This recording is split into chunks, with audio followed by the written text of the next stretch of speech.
இன்று நடைபெற்ற 12ஆம் வகுப்பு வேதியியல் பொதுத் தேர்வு கடினமாக இருந்ததாக மாணவர்கள் கருத்து தெரிவித்துள்ளனர்.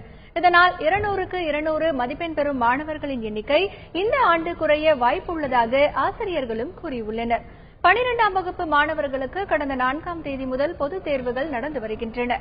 இதுவரை நடைபெற்று முடிந்துள்ள தமிழ் மற்றும் ஆங்கில தேர்வுகள் மிகவும் எளிதாக இருந்ததால் மற்ற தேர்வுகளும் எளிதாக இருக்கும் என மாணவர்கள் எதிர்பார்த்தனர்.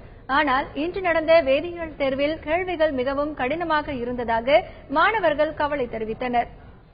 10 மார்க் மட்டும் அந்த கொஸ்டினை மட்டும் கொஞ்சம் மாத்திக்கிறதுனால நாங்க கொஸ்டினுக்கு வேற மாதிரி படிச்சிருந்தோம். ஆனா இப்ப கொஸ்டின் ட்விஸ்டா கேட்டாங்க. அது மட்டும் தான் எங்களுக்கு பிரச்சனையா இருந்தது.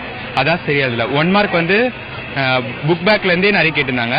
மற்றபடி தெரிஞ்ச 1 மார்க் தான். 1 மார்க் கொஞ்சம் டஃபா இருந்தது. பட் படிச்சவங்க கண்டிப்பா ஆன்சர் பண்ண முடியும். ஒரு 3-4 answer in 3 marks and many answers in 5 marks புதுசா வந்தது. 10 மார்க்ஸ்லயே கொஞ்சம் ட்விஸ்ட் பண்ணி கேட்டிருந்தாங்க.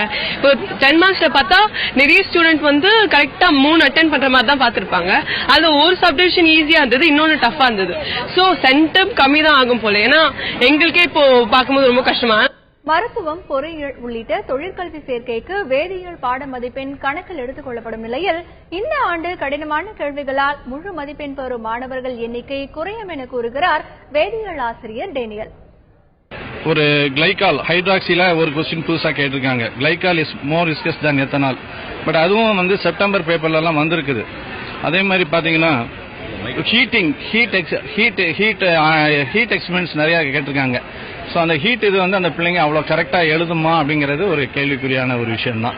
மொத்தத்தில் இந்த வருட கொஸ்டின்ல சென்டம் வாய்ப்புகள் சற்று குறைவாக இருக்கும் என எதிர்பார்க்கிறேன்.